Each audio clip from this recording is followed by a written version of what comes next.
Salam sejahtera Malaysia. Ismail Sabri lemah tak tunaikan janji sebab takut dengan Zahid, kata Mahyudin.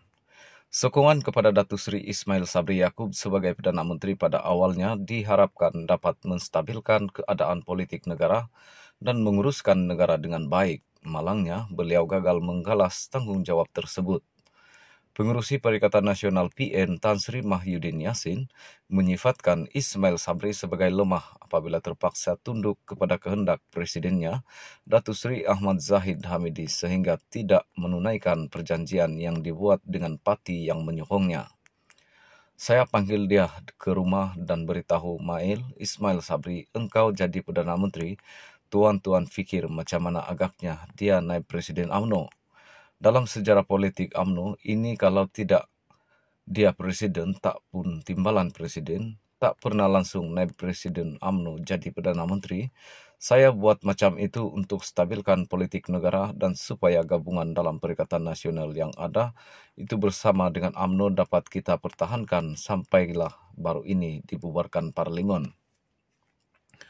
Tujuan apa niat kita ialah nak jaga kebajikan rakyat. Itu kita buat begitu bukan sebab itu satu keputusan yang terbaik, tapi dalam situasi keadaan luar biasa terpaksa kita buat. Tapi malang sekali Datuk Seri Ismail Sabri Yaakob lemah, tak pandai menguruskan ekonomi negara.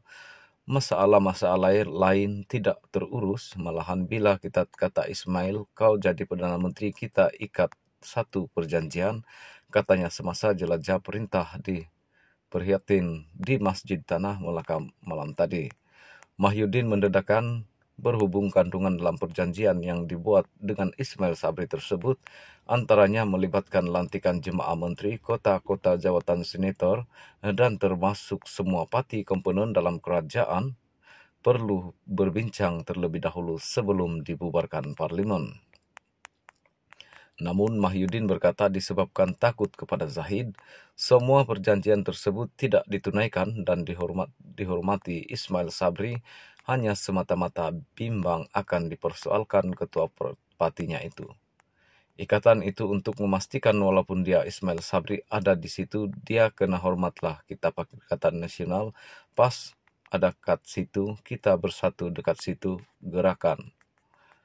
Supaya apa-apa yang sewajarnya mereka laksanakan sebagai kerajaan dapat dikekalkan satu jawatan menteri kalau ada kosong-kosongan mesti diisi, jawatan senatornya patut diisi ikut kota-kota. Jawatan menteri yang keluar parti itu perlu diganti, kemudian itu jawatan timbalan Perdana Menteri. Sebahagian peruntukan kalau nak ada pilihan raya, duduklah bincang bersama-sama, tak ada satu pun dalam perjanjian dilaksanakan.